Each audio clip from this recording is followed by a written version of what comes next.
Rukun iman keempat, kita ini udah ngerti dan paham bahwa setiap orang yang ngaku beriman kepada Allah, maka dia wajib beriman kepada Rasul. Bener apa betul? Kalau kita pakai akal, Pak, Allah nyuruh kita beriman sama Rasul, ilokan urusan-urusan seputar Rasul kita diemin. Model kayak begini yang namanya Maulid Nabi Muhammad, ini kan bagian dari urusan yang berkenaan dengan kerasulan. Kita dengan Maulid ini paham siapa Muhammad bin Abdullah. Lalu Maulid ini kita tanamkan, ini loh bagian dari tradisi yang namanya tradisi memuliakan sosok Nabi dan Rasul Allah.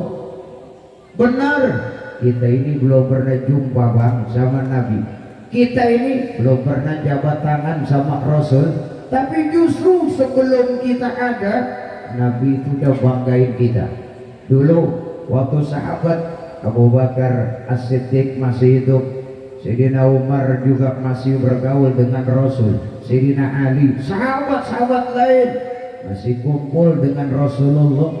Pernah Nabi iseng tanya kepada sahabat, "Hal alimtum man a'jabul iman?" Wahai sahabatku, kamu tahu nggak siapa orang yang paling aku banggain, a'jab, aku takjubkan keimanannya? Ada sahabat yang jawab, malaikat ya Rasul. Iya, malaikat mah udah mutlak. Kalau malaikat punya iman hebat, wajar, karena kita udah sering benar baca Al-Quran. Bapak sering baca Quran? Baca. Kalau megang saya kagak tanya, apalagi ngebet. Urusan megang sama ngebet, orang Kosambi jangan tanya. Saya nanya baca. Sebab belakangan ini kan lebih menang setan gepeng alias HP ketimbang Al-Quran. Di mana kek? Cangkarai, Kosambi, Kembangan, Gondrong. Mana kampung? Sampai sono no. Belak lor, dari sini mah Belak Kulon kali ya. Mulon sono no Pak. Yang namanya Tenjo, yang namanya Mauk, yang namanya Pulau Cangkir. Ya Allah, itu main apa bukan bawa-bawa doang, bocah kayak begitu udah main apa antang banget. Suruh salaman tangannya bukannya ke hidung ke jidat, apa antang banget. Kita ini kalau mau perhatiin Al-Quran satu persatu akan ketemu satu surah namanya At-Tahrim. Dalam surah itu udah jelas betul dijelaskan bahwa malaikat itu punya sosok la ya'sunallaha ma amarahum. Malaikat itu nggak pernah yaksun, nggak pernah berbuat maksiat, nggak pernah bikin dosa terhadap apa yang Allah perintahkan kepada mereka. Nggak ada malaikat tuh kali yang lawan, kali itu malaikat dikata gua gogah. Kemarin wahyu mulu gue disuruh nurunin gantian ke nyabut nyawa begitu, kagak. Kali malaikat Israel protes, woi gue dari kemarin nyawa orang mulu gue betotin, gantian apa lo? Sini Mikail gantian, gue yang nurunin rezeki, gue yang nurunin hujan, lo yang ngebetotin ruh-ruh manusia. Nggak ada bang malaikat protes kayak begitu, nggak ada yang bete karena la ya'sunallaha ma amarahum. Bahkan wayaf'aluna ma yu'marun, wajar malaikat punya iman mantap. Imannya malaikat itu kan la yazidu wa la yanqus, enggak naik enggak turun, stabil. Ada sahabat lain jawab, kalau begitu sahabat-sahabatmu ya Rasulullah. Kalau sahabat mah atau pantas. Atau sahabat mah emang ketemu sama aku, kata Rasul. Kamu lihat bagaimana apa yang aku sampaikan, kamu paham apa mukjizat yang aku tampilkan. Banyak hal-hal yang dibanggakan oleh sahabat. Kalau engkau katakan aku Muhammad sebagai Rasul Allah punya iman mantap, pantas. Kalau begitu ya Rasulullah, sahabat-sahabatku, sahabat-sahabatmu udah. Yang lain ya Rasul, mereka-mereka yang dekat betul derajatnya dengan kau. Tidak. Tapi kata Rasulullah, orang yang disebut a'jabul iman, orang yang imannya paling dibanggakan sama Nabi, orang yang hadir yang ada setelah Nabi Muhammad wafat? Kira-kira siapa itu Pak? Kita ini orang yang dibanggakan sama Nabi, keimanannya. Sebab itulah kita ini karena dibanggain sama Rasul dalam segi keimanan, seyogianya dan sepantasnya kita ini seolah-olah melihat Nabi, seolah-olah melihat Rasul. Apalagi tadi udah dibacain ya Nabi salam alaika. Tuh sebenarnya mah kalau kita artiin nih, umpama yang aku pakai bahasa Arab, habis itu diartiin, ya Allah, pada merinding kali Bang. Saya mah ngarepin banget nih tim hadroh kapan waktu antum baca bahasa Arabnya, terus habis itu diterjemahin juga, biar yang lain pada ngerti. Sebab kadang kalau ada orang baca roh, sebelah sana aja ngerokok, sebelah sana aja lagi nongkrong, ngerokok juga. Kita ngaku umat Nabi, pengen dapat syafaat, tapi rasa-rasanya kurang. Kita begitu mahalul qiyam itu kita hormati beliau Rasulullah Muhammad sallallahu alaihi wasallam. Nah ini usaha kita Bang, usaha untuk mendapatkan kehidupan bahagia, karena kita udah diakui betul sama Nabi orang yang imannya paling hebat. Kemudian kita ini merupakan bagian umat yang disayang sama Allah, bahkan Nabi kita juga peduli betul. Kalau begitu maulid yang kita lakukan ini sebagai bagian kecil jembatan untuk meraih kebahagiaan, sebab Allah perintahkan kita beriman kepada Rasul, dan ini bagian dari cermin keimanan kepada Rasulullah Muhammad sallallahu alaihi wasallam. Bapak dan Ibu, jujur saja kita kan hidup di dunia ini udah digambarkan sama Allah. Surah Al-Kahfi 45 itu udah gamblang bener. Allah nyatakan Bismillahirrahmanirrahim, wadrib lahum mathalal hayatid dunya kama in anzalnahu minas sama. Allah berikan keterangan hidup kita ini Bang di dunia, kama in anzalnahu minas sama, kayak air yang diturunin dari langit. Air apa namanya Bang? Air hujan. Coba dah perhatiin Bang, hujan tuh kalau turun sekaligus ember gabruk apa setetes-setetes. Di mana kek yang namanya hujan, walaupun gede banget hujan, tetap setetes-setetes Bang. Isyarat apa tuh? Isyarat bahwa kita hidup di dunia ini Bang nggak langsung jadi presiden, ya nggak langsung jadi gubernur atau wakil gubernur, nggak langsung jadi pejabat, kagak. Walaupun ada babanya bantu-bantuin, tetap aja ada proses Bang. Setetes berjuang dulu. Sebab biasanya kalau nyambim salah bim kaget mendadak begitu aja, cepat ambruknya. Nggak lama. Yang biasanya main maju jeger, jadi orang kaya jeger, jadi pejabat jeger, jadi orang besar, agak lama Bang umurnya. Besarnya dia dibikin-bikin besar, agungnya dia diagung-agungkan sama orang. Besoknya ngagungin yang besarin bosan, habis nggak ada urusan. Habis gak kawan? Habis. Ini kita jadiin pelajaran, turunnya hujan Allah udah nyatakan itu. Hidup kita ini Bang bertahap, makanya ibu-ibu jangan bangetan lagi sama laki. Bang, noh tetangga tuh beli motor lagi aja, sabar Bang, kita hidup ini kayak air. Jangan banyak, jangan betul-betul aja Bang. Ngerasain mah diem-diem aja Bang, kalau betul-betul diem aja diem. Walaupun hati ngata begini, itu bini gua banget, udah diem aja, udah diem. Bini mana kek, wadon mana kek, kalau udah nuntut lagi Rasul ancam. Al-Imam Jalaluddin Abdurrahman bin Abi Bakar As-Suyuti pernah mendapatkan satu hadits Rasulullah yang bunyinya begini Bang. Ya, waktu itu Rasulullah mesen nama Sayyidatina Fatimah. Ini Bang buat modal kita orang laki. Kata Rasulullah, ayyuma mra'atin, ya Fatimatu ayyuma mra'atin talabat zawjuha bi amrin nafaqati ma la taqata lahu. Wadon mana aja kek, bini siapa aja kek, kalau yang tolabat maksain nuntut urusan nafkah ya belanjanya naik, duitnya bulanan kudu naik, kemudian pengen minta tambahin masalah macam-macam. Dikala itu suaminya malah tokota, suaminya kagak mampu, maka itu perempuan kata Rasulullah, bu laisat laha syafa'ati, itu ada gak berhak dapat syafaat Rasulullah. Kata orang lagi, yes gua menang ini mah, ntar pulang gua acara main ini gua. Ya orang laki emang kan gak di mana-mana bang, kalau udah dapat dalil abis bininya dipojokin. Kenapa bang? Orang laki kudu nyari dalil. Orang laki mana ke kalau urusan berantem gak ada yang menang sama bini. Cowok dah, lelaki kumisnya kayak Bang Haji Parto, badannya gede tinggi, ya ke depan wadon. Perempuan kalau ngomong pokoknya bang, udah pokoknya ya udah dah, ada yang menang. Ya iya, ini kita hidup bang, setahap, setetes, pelan-pelan.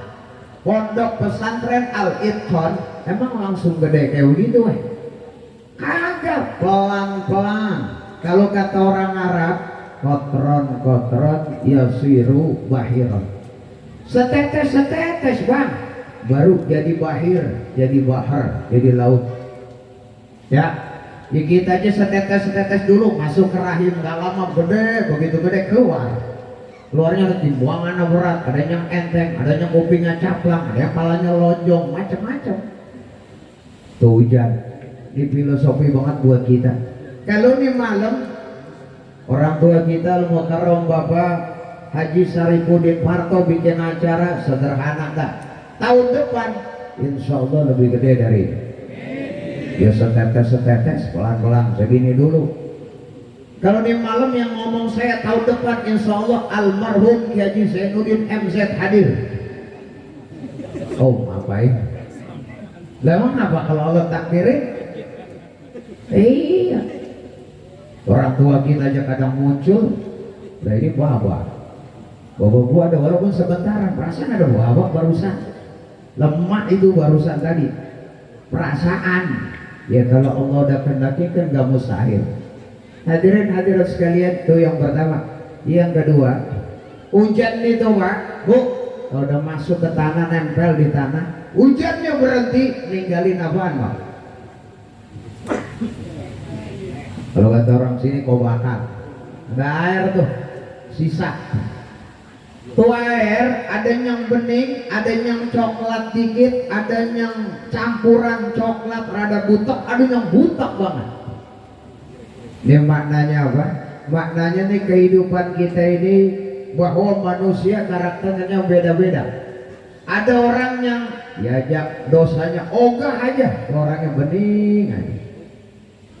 Disuruh main judi online ogah, ya bening aja hatinya, jernih. Diapain dijahatin sama orang, diam aja. Sampai diteluk disantet, diam aja, disabar. Tahu dia yang nyantet si anu, disabar aja. Tuh bening hatinya. Ini di dunia ada orang bening banyak pak. Wadon bening aja banyak. Ya, wadon sekarang ilokan jelek gak ada. Zaman dulu sih banyak orang sampo apa keramas pakai samponya merah. Loh iya. Makanya wadah-wadah dulu gak ada yang cakep. Kalau sekarang mas saya apaan itu sampo ada. Sampai buat yang namanya moles pipi, masya Allah. Lah anak saya baru di semester 2 kata ya Allah. Nah pipik lagi diurusin, pipik lagi gak jauh dari kaca. Anak wadon sekarang. Mentangkan usaha Haji Hamka, saya kalau ngeliatin ada wadon nih, lagi boncengan berdua, nanti kayak dirorot rasanya itu. Lalu gimana kakak coba ber membini kita cuci darah, kita deketin bagaimana ya, udah dah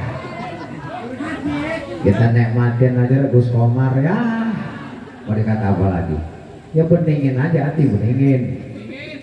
Iya kita mau kawin lagi ntar apa kata Ustaz Haji Hamka, gila si Sokron bini lagi sakit ya kawin lagi, salah lagi aja dah kita.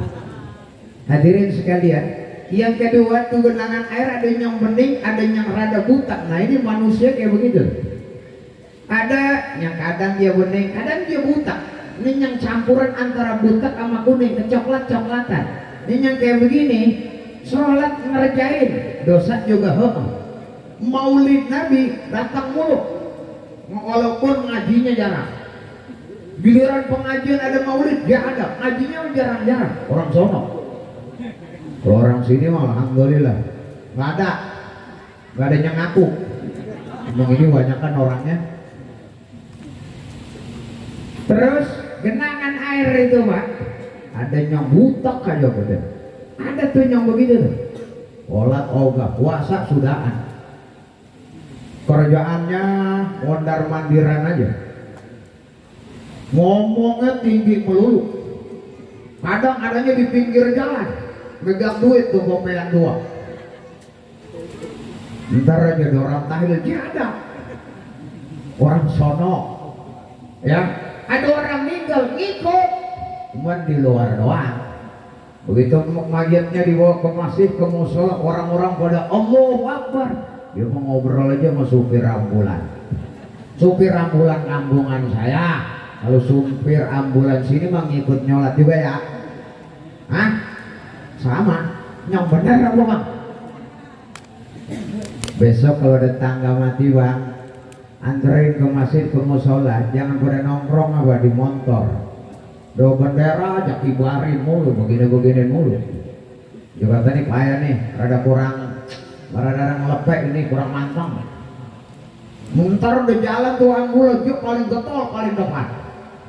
Mobil ambulan mesin jauh, pertigaan jorok angkot. Ya Allah, ya Rahman, nyolatin kagak, doain kagak. Oh bagus sih, lancar tuh ambulan. Cuman mengapa begitu kita pada begitu ya? Sopir ambulan mah kudunya ngikut nyolatin juga. Sebab dia kan yang bawa. Lah kalau tuh mayit dibawa ke Madura, aja dewek-dewekan di dalam ambulan sama jenazah doang. Lah kalau jenazahnya rada kesel, lu bawa gua doang ke Madura. Lu tadi kagak nyolatin gua, kalau dia bangun jetoyor tuh sopir malah ambulan, dia kan mati berduaan. Lah tahuan yang dibawa udah mati, kilo kan sopir ambulan mati juga. Nih air yang rada hitam begitu. Terus yang ketiga, bentuk genangan itu kan ada yang kecil, ada yang sedang, ada yang gede banget. Ini simbol nih. Lagi-lagi bahwa dalam hidup kita ini ada yang kaya banget, kaya raya. Ada yang hidupnya kaya kagak, miskin kagak, pertengahan. Ada yang miskin juga. Ini kelas bang, ini kelas bu, kita kudu paham. Oh kalau begitu di dunia semua juga pengen makmur, pengen kaya. Cuman ada proses. Tuh tetesan air hujan separoh-separoh itu lambang tentang usaha kita. Mentakan Rasulullah ngajarin kalau urusan dunia jangan sering melihat ke atas, sering-seringlah melihat ke bawah.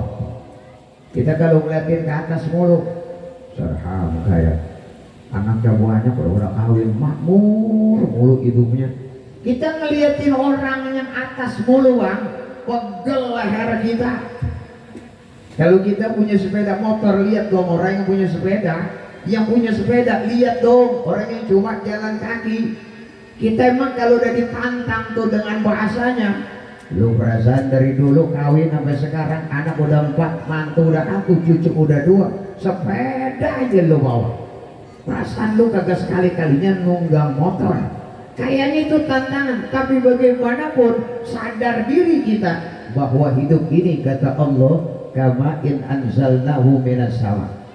Kalau orang bisa memahami ini nih, ini kita nggak ada persaingan. Ustadz sama ustadz nggak ada yang main sikut-sikutan, nggak ada. Tim hadro sama tim hadro nggak ada yang main kata-kataan, kagak ada. Tahlilan, ustadz ini biasanya mimpin tahlil dijeblosin, kali-kali mimpin yasin. Kali itu ustadz itu ngambek, enggak. Dia sadar diri. Hidup ini kama in anzalnahu minas sama, berproses bang.